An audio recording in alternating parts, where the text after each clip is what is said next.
Welcome to the playlist crack ISSB with Ali's way. आज की video में डिस्कस करेंगे BMA लॉन्ग कोर्स 152 के इनिशियल इंटरव्यू को। तो चलिए शुरू करते हैं। सबसे पहले चेंजेस जो हैं वो डिस्कस करेंगे। तो चेंजेस बेसिकली ये जो दो या तीन जो हैं वो लास्ट कोर्सेज थे, तब से ये चेंजेस जो है वो चली आ रही हैं। तो चेंजेस सबसे पहले ये है कि एक तो ये जो इंटरव्यू आपके कंडक्ट होगा वो हाई ऑफिशियल है। वो एक उनमें मतलब कि बोर्ड बैठता है, 3 लोग बैठेंगे या 4, उसमें एक जो है वो बहुत बड़ा ऑफिशियल होगा आर्मी का, और बकाया आपके जो है वो सिलेक्शन सेंटर के जो होंगे बंदे, और एक आध साइकोलॉजिस्ट में भी हो। तो एक मेजर चेंज ये है। उसके अलावा दूसरी मेजर चेंज ये है कि इंग्लिश जो है वो ज़्यादा यूज़ हो रही है आजकल। इंग्लिश में इंटरव्यूज़ होते हैं, तो इंग्लिश आप अपनी अच्छी रखें। भले जैसे भी हो, आपकी भले गलती बोलें, पर अगर वो इंग्लिश में आपसे क्वेश्चन करते हैं तो इंग्लिश में ही आपने जवाब देना है। तो ये इंटरव्यू का आदाब होता है। आगे चल के आपको एक जगह पर ये लिखी हुई चीज़ होगी। मैं यहाँ पर भी बता देता हूँ कि जिस लैंग्वेज में क्वेश्चन पूछा जाता है उस लैंग्वेज में जवाब देना लाजमी है, अगर आपको वो लैंग्वेज आती है तो। जाहिर सी बात, इंटरव्यूअर को पता है कि आपको उर्दू आ रही है और आपको इंग्लिश आएगी। इसके अलावा अगर वो आपकी रीजनल ज़बान जानता हो मे बी, तो उसमें भी वो आपसे सवाल कर सकता है।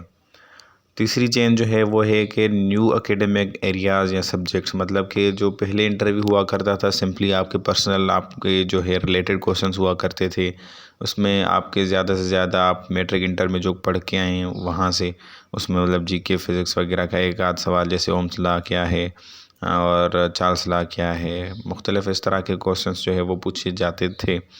कैपिटल और करेंसीज पूछी जाती थी, बेसिक मैथ पूछी जाती थी कि स्टेबल की एरिया बताओ, पिक्चर की एरिया बताओ, वगैरह वगैरह। पर अभी इन्होंने क्या किया है कि ज़्यादा सब्जेक्ट्स ऐड कर दी हैं, और वो क्या हैं कि करंट अफेयर्स आपको आनी चाहिए। और आगे चल के हम डिस्कस करते हैं सिलेबस। अभी हम सिलेबस पे नहीं पहुँचे, पर यहाँ पर भी जो है मैं आपको बताता चलूँ, जियो पॉलिटिक्स और दीगर कुछ सब्जेक्ट्स हैं इस तरह के, वो जो है वो इंक्लूड हुए हैं।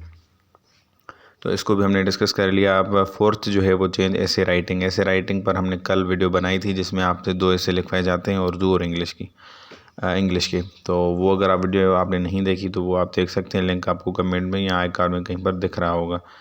क्वेश्चन नंबर 5 है सिचुएशन रिएक्शन क्वेश्चन। ये पहले भी पूछे जाते थे, पर अभी जो है वो ज़्यादातर कुछ कॉम्प्लेक्स सिचुएशंस या नई सिचुएशंस कह दें हम, कि वो इन्होंने इंक्लूड की हैं, और इस पर जो है वो ज़्यादा फोकस करते हैं। और इसके अलावा 6 नंबर है कि आपका इंटरव्यू रिकॉर्ड होता है, जो कि उसके रिकॉर्डिंग के बाद वो रिकॉर्डिंग आपकी GHQ जो है वो चली जाती है। तो ये जो हैं 6 मेजर चेंजेस हैं इनिशियल इंटरव्यू में, जो कि हुई हैं लास्ट 2-3 कोर्सेज से। तो अब आगे बढ़ेंगे चेंजेस के बाद। पहला इम्प्रेशन आपका, तो first impression is last impression, ये इंग्लिश में एक आपकी कहावत भी है। तो पहला इम्प्रेशन आपका क्या जाएगा उनके ऊपर। 2 चीज़ें आपकी आपसे भी पहले उन तक पहुंचती हैं, आपसे भी पहले, मैं दोबारा कह रहा हूँ। वो कौन सी चीज़ें, आपका एक ऐसे, और दूसरा आपका बायोडाटा फॉर्म आप फिल करते हो, जिसको बायोडाटा शीट भी कहा जाता है। तो उसमें आप अपनी इन्फॉर्मेशन देते हो, ये आपका पहला इम्प्रेशन जाता है।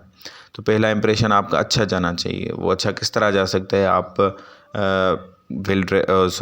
हैंड राइटिंग जो आपकी है वो नीट एंड क्लीन होनी चाहिए। जो आपने लिखा है चीज़ वो खुश असलूबी से आपने बयान की है, और उसका एक्सप्रेशन जो है उसमें जो आपने चीज़ें बताई हैं वो ऐसी बताई हैं कि एक मैच्योर और एक एजुकेटेड बंदा, एक वेल मैनर्ड वेल डिसिप्लिन्ड बंदा जो है वो लिखेगा। उस तरह आपने जो है वो बायोडाटा शीट और आपने अपना ऐसे लिखा है।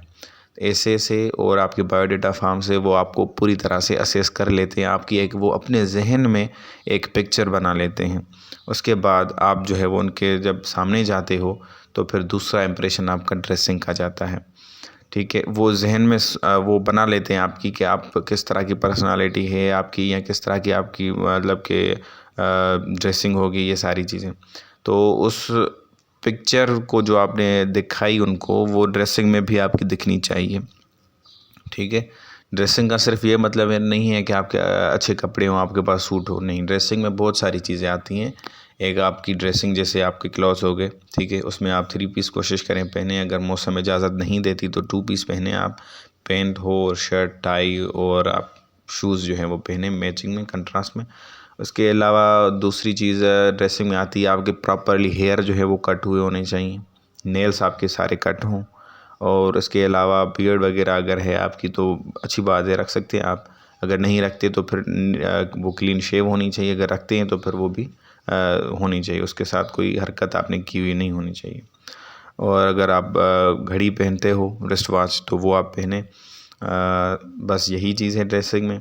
और ड्रेसिंग में आपका चलना भी आता है, आपका बैठना भी आता है। चलना आपने किस तरह है, बैठना किस तरह है, आपने बोलना बोल चाल आपकी ड्रेसिंग में आ जाती है। तो बैठने के लिए ये चीज़ है कि जब आप अंदर जाएंगे परमिशन लेके, अगर वो बाहर पहले इंस्ट्रक्शंस देते हैं कि आपने बग़ैर परमिशन के अंदर जाना है, अगर वो इंस्ट्रक्शन आपको मिली हुई है तो फिर आप परमिशन नहीं लेंगे। अगर नहीं मिली इंस्ट्रक्शन तो आप परमिशन लेके अंदर जाएंगे। फिर जो आपके लिए चेयर रखी हुई होगी उसके साइड में या उसके पीछे आपने खड़े होना है। फिर आप ग्रीट करें, अगर वो पहले ग्रीट करते हैं तो आप उसकी रिप्लाई दें। अगर वो हाथ बढ़ा रहे हैं आपसे हाथ मिलाने के लिए तो आप हाथ मिला सकते हो, वरना नहीं। उसके अलावा वो अगर आप बैठने के लिए वो कहें तो आप बैठ सकते हैं। तो बैठना किस तरह है, सीधा स्ट्रेट बैठना है, ठीक है। आपके हाथ दोनों आपके घुटनों के करीब होने चाहिए रखे हुए, और आप अपनी जो तशरीफ़ आपकी वो चेयर की बिल्कुल बैक साइड पर ले जाएं, और वहाँ पर आप जब पीछे जो है वो बैठोगे तो स्ट्रेट पोजीशन आपकी बनेगी, ठीक है। एक मतलब 90 डिग्रीज़ बनेगी, एंगल बनेगी एक, तो वो बननी चाहिए। तो वहाँ पर आप बैठे हो, हल्की सी मुस्कुराहट हो, ज़्यादा हंसना भी नहीं, और ये सारी चीज़ें अपने जहन में रखनी है। उसके बाद जो है कुछ टिप्स हैं कि आप कॉन्फिडेंट रहें, ठीक है। ज़्यादा ओवर कॉन्फिडेंस भी नहीं होना चाहिए, आप हेजिटेट भी ना हो, ओरिजिनल रहें, जैसे आप हैं वैसे आप दिखाएं। कोई एक्स्ट्रा ऑर्डिनरी बनने की ज़रूरत नहीं है, ठीक है। आपकी आपकी जो ट्रू वर्थ है वो उनको पता चलनी चाहिए। और अगर आप एक्स्ट्राऑर्डिनरी बनेंगे अभी तो वो आपके एसे में और बायोडाटा फॉर्म में ड्रेसिंग से वो पता लगा चुके होंगे कि आप कितने एक्स्ट्राऑर्डिनरी हैं। तो ये चीज़ हो गई आपकी। उसके बाद जो है आपने answer as per biodata sheet जो आपने फिल की है, जो उसमें आपने बताया है, मिसाल के तौर पर उसमें आपने अपनी इंटरेस्ट बताई, हॉबी बताई क्रिकेट खेलना, और वहाँ पर आप फुटबॉल के रिलेटेड बता दें, तो ये सारी चीज़ें ऐसी मतलब गलतियाँ ना करें आप। जैसे वहाँ पर जो पर्टिकुलर्स आपने दिए हैं वैसे ही सेम होने चाहिए। अगर नहीं होते सेम तो वो आपकी इंटीग्रिटी पर सवाल उठाती है वो चीज़। फोर्थ है कि जिस लैंग्वेज में क्वेश्चन हो आपसे उसी लैंग्वेज में आपने जवाब देना है। इसको हम पहले डिस्कस कर चुके हैं तो यहाँ पर डिस्कस नहीं करेंगे। नेक्स्ट जो है स्लाइड हमारी, ये एरियाज़ कौन कौन सी जो हैं जिसमें से क्वेश्चंस होते हैं। जैसे पर्सनल एरियाज़ हैं तो उसमें क्या क्या क्वेश्चंस, आपके नेम के बारे में, आपके वालिद का नेम, आपके ग्रैंडफादर का नेम, उसकी मीनिंग पूछ सकते हैं। और आपकी इनकम कितनी है, अगर आप जॉब करते हो, कोई आपके वालिद की या वालदा की, भाई की या फैमिली की ओवरऑल इनकम पूछ सकते हैं। ईयरली इनकम पूछ सकते हैं, मंथली इनकम पूछ सकते हैं, कितने भाई बहन हो, कितने शादीशुदा हैं, कितने शादीशुदा नहीं हैं, कितने पढ़ते हैं, कितनों को नौकरी है, ये सारी चीज़ें पर्सन में आ गई। हॉबीज़ आपकी क्या क्या हैं, क्रिकेट है तो क्रिकेट के रिलेटेड पूछेंगे कि कैप्टन कौन है हालिया, और उसके अलावा क्रिकेट के बारे में कि पिच की लेंथ कितनी होती है, बैट की लेंथ कितनी होती है, और मुख्तलिफ़ चीज़ें उसके रिलेटेड, और इंटरेस्ट आपकी। और आगे जो है आपकी एकेडमिक जो पोर्शन होगा उसमें आपकी academic qualifications, physics, maths, chemistry वगैरह ये सारी चीज़ें पूछेंगे। और आपकी मैट्रिक में कितने मार्क्स थे, एफएससी में कितने मार्क्स थे, रिज़ल्ट कब अनाउंस हुई थी, आपने एग्ज़ाम्स कहाँ पर दिए थे, आपने एग्ज़ाम्स में चीटिंग की नहीं की वगैरह। और करंट अफेयर्स में करंट जो नेशनल इश्यूज़ हैं या इंटरनेशनल इश्यूज़, जैसे अभी इंटरनेशनली या नेशनली तालिबान का इशू है या कश्मीर का, फ़लस्तीन का, क्लाइमेट चेंज का, तो ये आपके इश्यूज़ जो है इसमें आ सकते हैं। पॉलिटिकल इंस्टेबिलिटी है वो पूछ सकते हैं आपसे।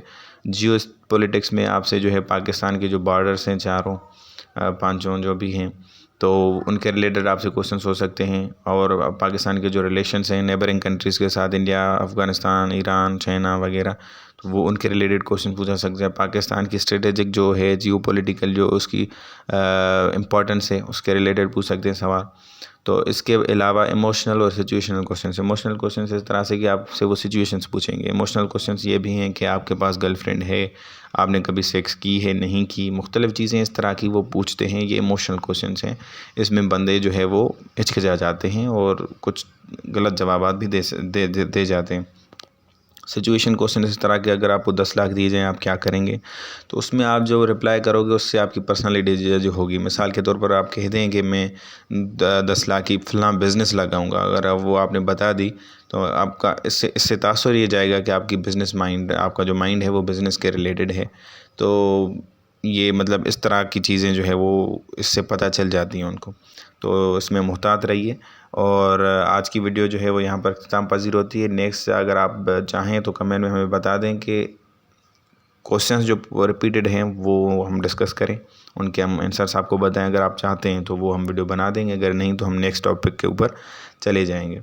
तो अगर वीडियो आपको अच्छी लगी तो इसको लाइक कर दें। अगर कोई कन्फ्यूजन है तो कमेंट कर सकते हैं आप। वीडियो अच्छी है तो अपने दोस्तों के शेयर करें। इस तरह की मज़ीद वीडियो चाहिए तो प्लीज़ यूट्यूब चैनल को सब्सक्राइब करें और बेल आइकन को दबाना ना भूलें।